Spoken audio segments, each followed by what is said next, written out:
Hi friends, good morning. Our பெரிய topic காலைல வாக்கு 2 டேஸாக வாக் போக முடியல.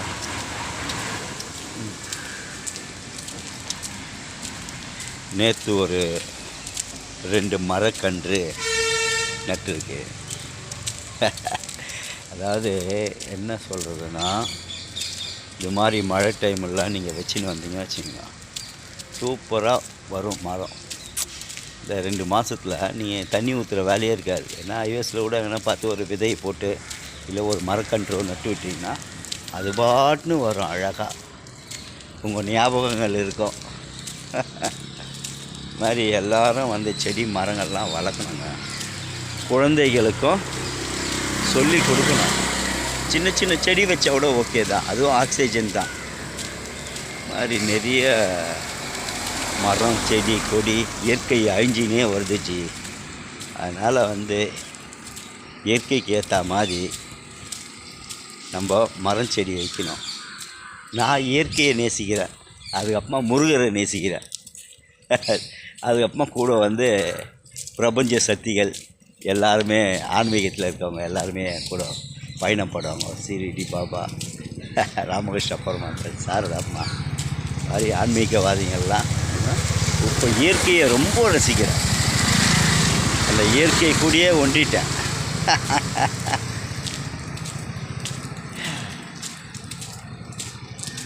எல்லாரும் அது மாதிரி இயற்கையை வந்து ரசிங்க. சின்ன சின்ன செடி தாங்க, ரொம்ப பெரிய லெவல்லாம் கூட இல்லை. பெரிய காசு கொடுத்து வாங்க தேவையில்ல. சும்மா மணி பிளான்ட் கூட வீட்டில் வைக்கலாம். அது அவ்வளோ ஆக்சிஜன் பவர், அவ்வளோ நல்ல ஸ்னேக் பிளான்ட்டு, நிறைய பிளான்ட்ஸ் எல்லாம் இருக்குது. சின்ன சின்ன பட்ரோஸு குழந்தைங்கள அதை வந்து வைக்க சொல்லி கொடுக்கணும். இப்போத்துலேருந்தே சொல்லி கொடுத்தோமா அவங்க வந்து அதை பிடிச்சிப்பாங்க. நிறைய வைக்கணும். நானும் என்னால் முடிஞ்சது எவ்வளோ பண்ணின்னு வரேன். விதைகள், மரங்கள், செடிகள், பூக்கள் அன்று மாதிரி எல்லோரும் நம்ம பப்ளிக்லாம் சேர்ந்து இயற்கையை நேசித்தோம் வச்சுக்கோங்க, அதை விட ஒன்றுமே இல்லை.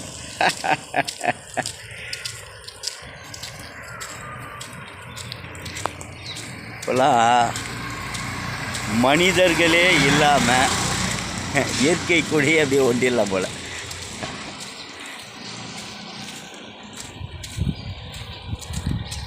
கிளி சவுண்டு, கிளி கத்துது. அந்த மழை டைமில் நான் ஆக்சுவலிங்க ஒரு 2 நாளைக்கு முன்னாடி மழையில் பாவம் பறவைங்க வந்து உணவு அளிக்கலாம், உணவு அழைச்சேன். பார்க்குறேன் அவ்வளோ காக்கா, புறா, அணில், மைனா எல்லாம் வந்து சாப்பிடுது. அப்போ மழை காலத்தில் வந்து யாரும் வைக்க மாட்டாங்க, மழையாக இருக்குன்னு. ஆனால் அந்த மழை டைமில் மெயினாக நம்ம உணவு அளிக்கணும். டாகுக்கு, இந்த பறவைங்களுக்கெல்லாம் வந்து உணவு கொடுக்கணும். ரொம்ப நல்ல விஷயங்க. அதுவுடைய பிளெஸ்ஸிங் வந்து நிறைய கிடைக்கும், புரியுதுங்களா? அதனால் வாயிலா ஜீவன்களுக்கு கண்டிப்பாக நம்ம உணவு அளித்தோமா அதோடைய பிளெஸ்ஸிங்ஸு நிறைய நம்மளுக்கு கிடைக்கும். அதை நம்ம வந்து ஃபர்தராகவே பண்ணின்னு வரணும். ரொம்ப நல்லது. குழந்தைங்கள கூட சொல்லிக் கொடுக்கணும். காக்காவுக்கு உணவு அளிக்கணும், டாகுக்கு வந்து தீனி போடணும். ஒரு சில டாகுங்க வந்து கடிக்கிறதுனால எல்லா டாகுமே வந்து அது மாதிரி இல்லை, சரிங்களா?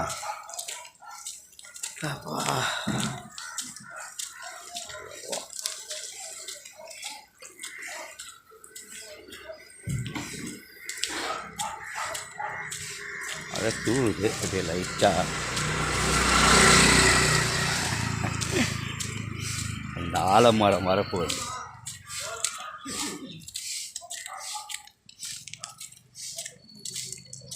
சூரியன் தெரியல, நல்லா பிரைட்னஸாக இருக்குது வானம். ஆனால் மழை எப்போ வரும்னு சொல்ல முடியாது.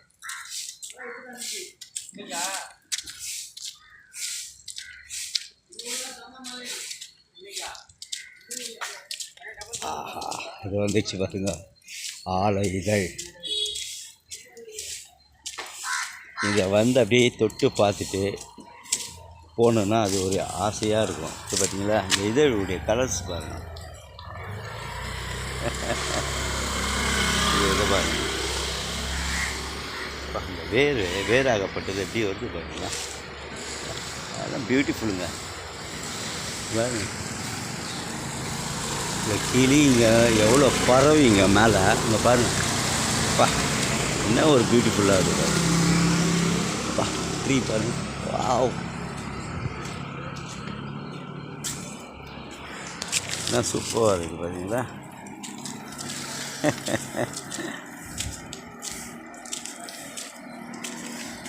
பார்க்க சொல்லதான் ரொம்ப பிடிக்கும் எனக்கு.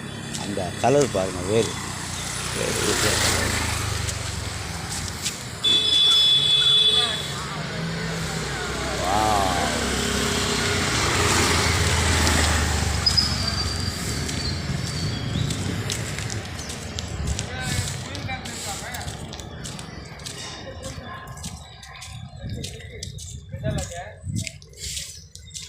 சொல்கிறாங்க. வருமானம் தெரியல புயல்.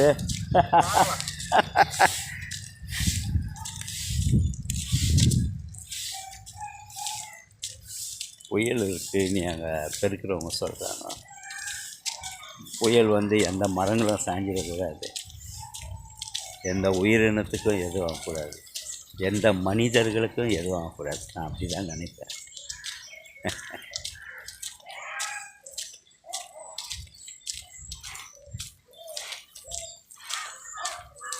அதான் கொஞ்சம் பேர் வாக் போகிறாங்க அப்படியே பொறுமையாக. மழை லைட்டாக திருப்பி ஸ்டார்ட் ஆகுது.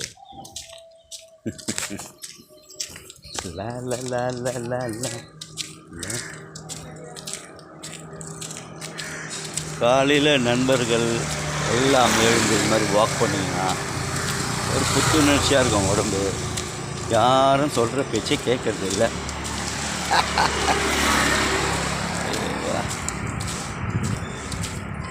ஃப்ரெண்ட்ஸ்,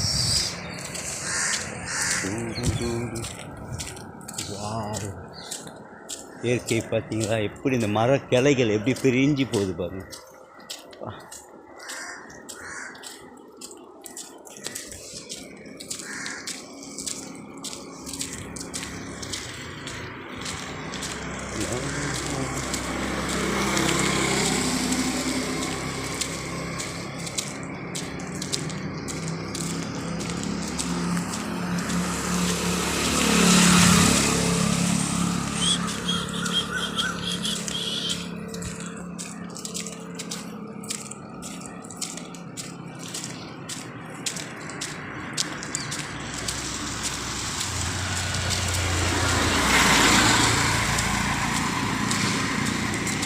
வாக் பண்ண சொல்ல ஒரு வீடியோ பண்ணால அது ஒரு சுகமே தனி தான்.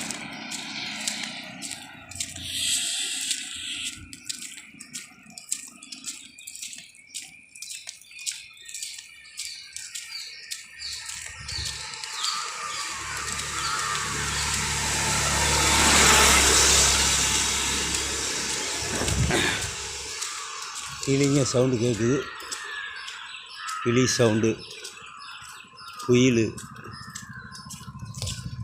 நான் பெசநகரில் மயில் விட பார்த்தேங்க, வேறு லெவலில் இந்த மயில் செம்ம.